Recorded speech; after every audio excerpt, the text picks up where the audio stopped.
All right, Alexander, let's talk about what is going on in Ukraine. And we are seeing the Russian military capture a lot of towns and villages, especially in the south. Of course, we had the big story about the capture of Selidovo.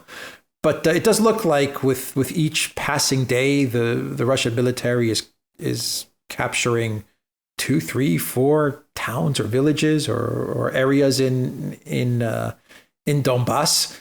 And I don't know, is this what you would call a collapse, a frontline collapse, or are we at the beginning stages of a frontline collapse?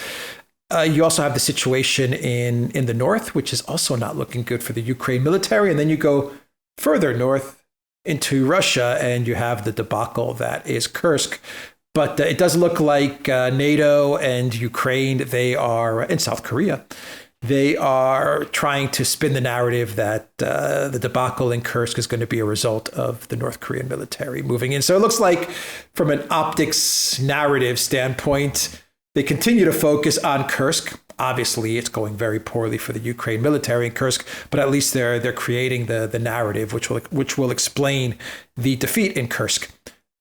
In Donbass, I don't know, how are they explaining what's happening in Donbass, or are they just not even talking about it? Because what's happening in Donbass is a catastrophe, it seems, for the Ukraine military. It is a catastrophe. To answer some of your questions, firstly, I think that we have now seen a succession of decisive Russian victories on a big scale, which taken together are telling us that even if the collapse has not yet come, it is now just over the horizon.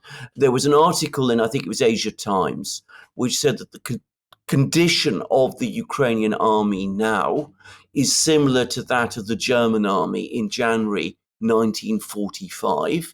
In other words, a couple of months before there was the collapse in Germany.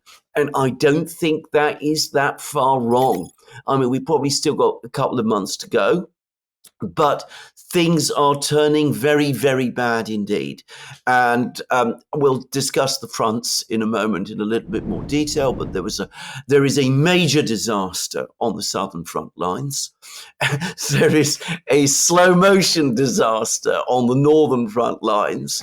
And in Kursk region, it's a complete and utter debacle. But what I just wanted to say is this. You talked about narrative spinning. You talked about the North Korean troops. You talked about what is the West saying about the disaster in the South. I'm going to say this. I mean, there may be all sorts of theories about the North Korean troops, but the main reason why we're hearing so much about the North Korean troops, be it 3,000, 2,000, 1,500, 3,000 or whatever it is. I mean, I don't know how many North Korean troops are there. The main reason we are hearing about the North Korean troops is because it's a wonderful way of talking about something connected to the war in Ukraine, which isn't about the war itself. You don't want to talk about Selidovo. You don't want to talk about the disasters in the south, in Kurachovo. You don't want to talk about the thousands of Ukrainian troops who are surrounded. You don't want to talk about the coming implosion in Kursk. So what you do is you talk endlessly about North Korean soldiers, about the fact that this is absolutely outrageous and unacceptable, and a threat to the security of the Pacific and the security of Europe and all of these things. Just a few thousand North Korean soldiers are apparently likely to change the whole security situation right across the globe. You talk ceaselessly and endlessly about that because, especially in the run-up to the election, you don't want to talk about the disaster that is actually unveiling on the actual battlefronts. So I'm not going to spend more time discussing the North Koreans. I've discussed them many times. I don't think that there is actually very much reality to this story. You have lots and lots of assertions about them, but scarcely any hard factual evidence about where they are and what they're doing. but we had Brian Beletic on our programs, on our live stream we did with him, pointing out the difficulty of integrating North Korean troops into the Russian military in this war. Stephen Bryan has written an equally hard-hitting piece in Asia Times explaining in exactly the same way as Brian did the immense difficulties of doing this. I still can't fathom why the Russians would want to do it or would need to do it. And I think it's unlikely it's going to happen, certainly not on any significant scale. But the point is, we're hearing about this story all the time because, as I said, it's a wonderful distraction from the real news, which is the ongoing collapse of the Ukrainian military. And that is what I want to talk about because, on one day, we got a statement from the Russian Defense Ministry. They confirmed in the space of a single day that Selidovo, major fortified town, logistical center, it's collapsed. It's now been captured by the Russians. Girnik, Gornyak, it's got different names. It's been captured by the Russians. That's another important place. Small village, Bogoyavlenka, it has been captured by the Russians. It's important because of its location. It's strategically positioned, again, in the southern front lines, north of Ugledar.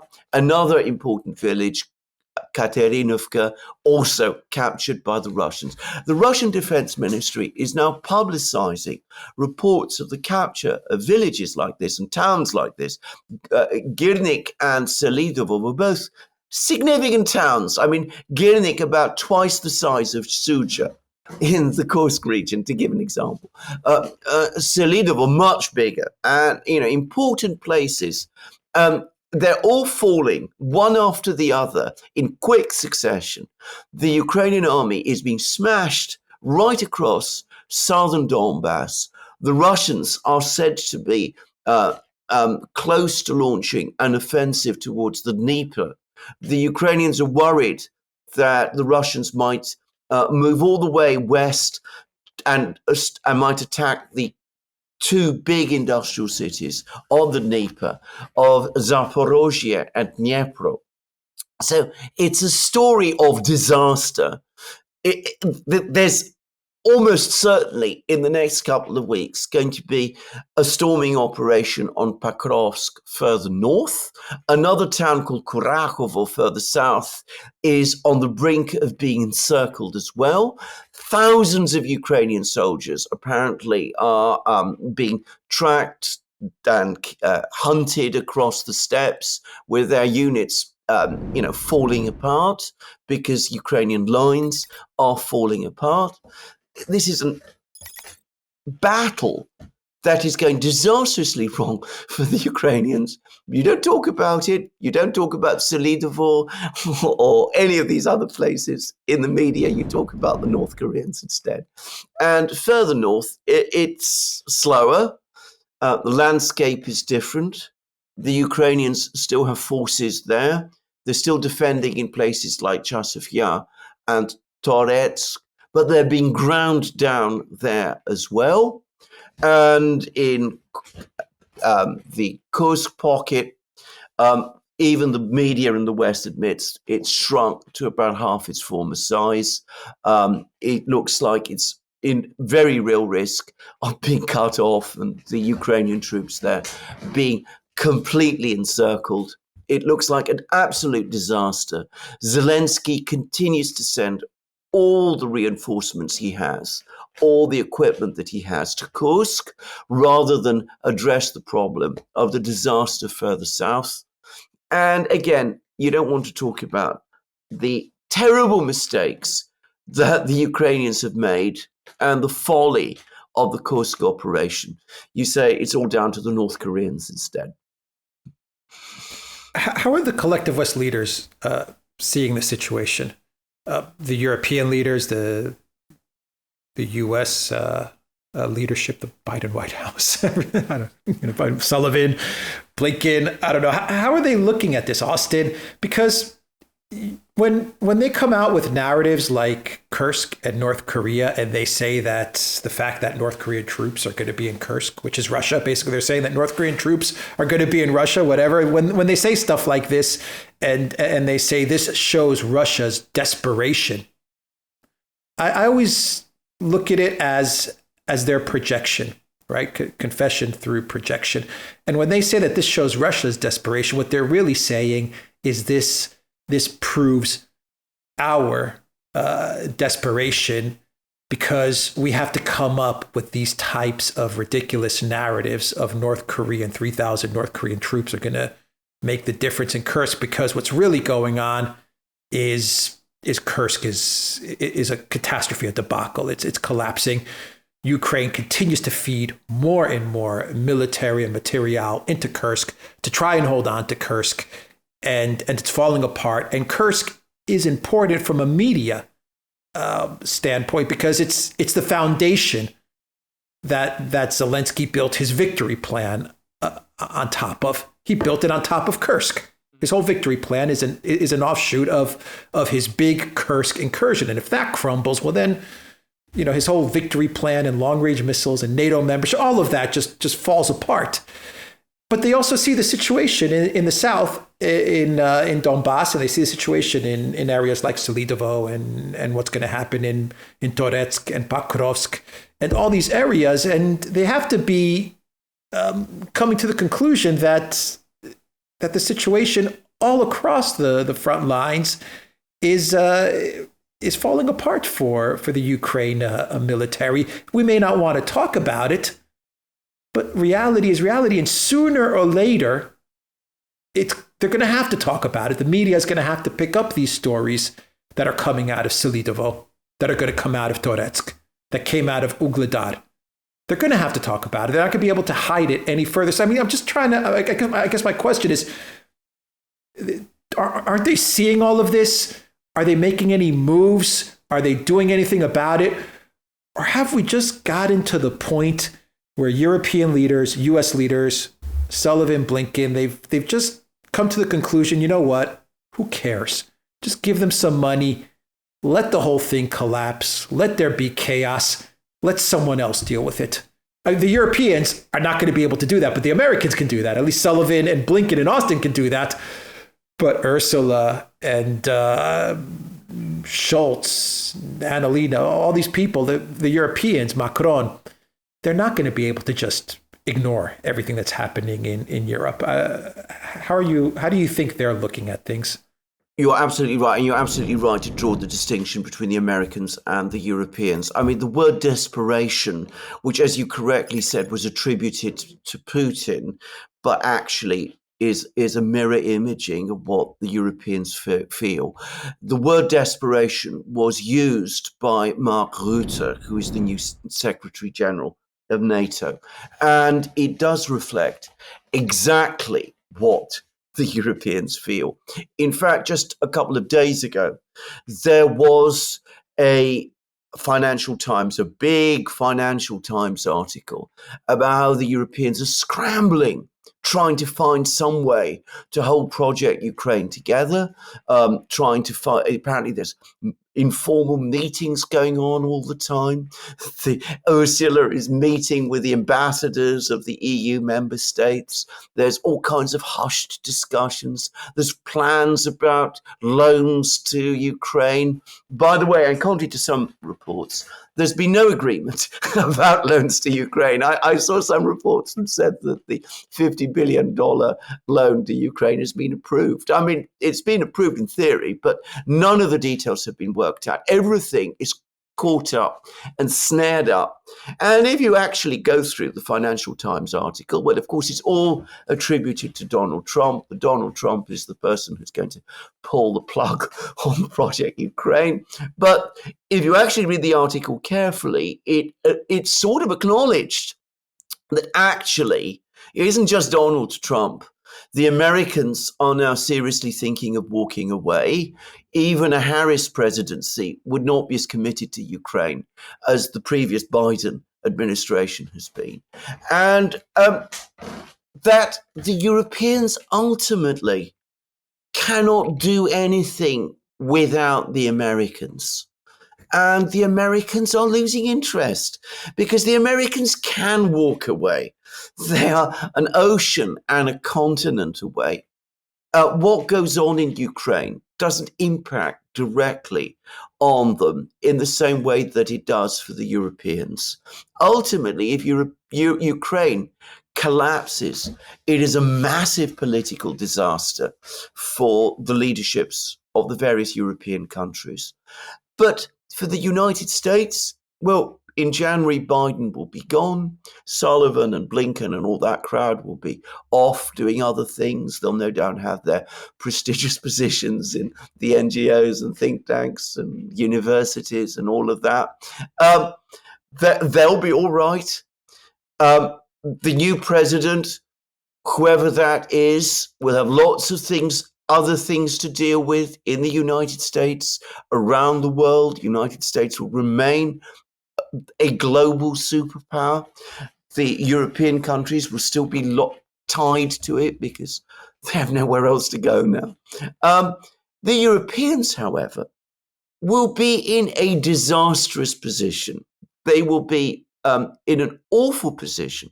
And that is why the Europeans, who are perfectly well aware of the disaster on the Ukrainian battlefronts, are now behaving in this incredibly edgy and panicky way, why it is they who are talking about desperation, and why it is they, much more than the Americans, by the way, who are alongside the Ukrainians, talking up this North Korean story. Because, the Europeans have no way forward. They have trapped themselves rhetorically and politically in a way which makes it impossible for them to reach out to the Russians. There's all kinds of fantastic plans for freezes of the conflict and all of that they can come up with, but the Russians have made it clear that they're not interested. With the Kazan BRICS conference having now taken place, the Brazilian, Chinese, Indian caravan has moved on. Those countries, I think, are no longer interested anymore in trying to broker a peace agreement over Ukraine. They came to all kinds of important agreements with the Russians at Kazan, which they will want to move forward with. They're not going to let the problem of Ukraine stand in the way of all of that. So the Europeans have missed the bus in terms of negotiating with Moscow. They still are incapable of negotiating with Moscow. And they're looking at this horrifying situation in Ukraine, even as they sense that the Americans are walking away, and they have no idea what to do. And that is why there is desperation and panic, and why they're having all these little meetings, hurried meetings, and talking to each other, and probably engaging in recriminations and finger pointing. But notice no plans, no new ideas are coming out. Nothing new is coming out because all the realistic options have been already rejected and shut away. Well, there is a small glimmer of hope from the Ukraine media and from some collective West outlets. And we should probably do a dedicated video to this. But maybe you can address it very quickly in this video. And that glimmer of hope is that the Russian economy is going to collapse. It's going to happen in 2025. By the end of 2025, the Russian economy is overheating. 21% Nabulina interest rates, shortage of workers. We just got to stick it out for one more year. There are articles in the collective West talking about this. There are a lot of articles in Ukraine media talking about this. And I believe even Zelensky has made such statements along the lines of just one more year, and the Russian economy is going to finally collapse as we said it was going to collapse from when we put the sanctions on them in 2022. Once again, this probably deserves a dedicated video because it is a an interesting topic and a complex topic. But can you address that to close out this video? Because it is that little glimmer of hope that they're using to extend the conflict or support for the conflict for one more year. Yeah, you're absolutely correct. Now, I mean, the thing to say is there is overheating in the Russian economy. There is also growth in the Russian economy. The Russian economy is expected to grow by around 4% this year. Industrial and manufacturing production is still rising, and there is a very, very major investment surge. Now, what Nabulina always does when inflation is higher than she wants it to be, which it is at the moment. So her target is she wants an inflation rate of around 4% a year. Why she's fixed on that particular target is an open question, which I've discussed many times in the past, but I'm not going to explore it now. Current inflation in Russia is around 8 to 9%. Which by historic Russian standards, by the way, is not high. It's often overlooked that until 2012, Russia had double-digit inflation in every year since 1990. So Nabulina brought it down. It's gone up again because of the investment surge and the labor shortage and all of these things. So she does what she always says she will do, which is she will increase interest rates to very, very high levels in order to increase savings and choke off demand, particularly in the construction sector. But she also, and this is another thing to say, made it very, very clear that she does not expect this to result in a recession because debt levels in Russia are so low. In fact, government debt is declining despite the country running a minor deficit because the growth rate is so high. So debt levels are well under control. Living standards and real incomes are rising so that people can afford to pay these higher interest rates, which are high, but not unprecedentedly high. And Nabulina has also said, and she said it in her last press conference, that if there were any signs of recession, she would reduce interest rates. So, I mean, this whole narrative of collapse, again, focuses exclusively on what the central bank is doing, which, by the way, is controversial. Some people in Russia, in the economics and industry ministry, and by the way, the finance ministry also now, are actually becoming critical of this. They say that Nabulina is overdoing it. She's raising interest rates too high in order to achieve a arbitrary inflation target, which she has come up with, and that this is causing more problems than it's solving. And interestingly, the finance ministry has been making those comments now, and that in fact, inflation is likely to fall anyway once the investments into the economy that we've had over the last 2 years start to feed through. So, you know, there is always tension about this. But this is, as I said, Nabulina's own response to this problem of higher inflation. And the higher inflation, as I said, is not by Russian standards unprecedented. In the years of rapid growth, in the first 12 years after Putin became president, inflation in Russia was higher than it is now. Just so. Yeah. All right. And the worker shortage, I mean, that is a problem. Well, the worker shortage is a real problem and a long-term one. But of course, it's also a temporary one because once the war is over, which it probably will be in a year's time, a lot of the men who are in the army will go back to work, and that will bring extra people into the workforce, and we'll start to see, you know, the tempo of things start to even out.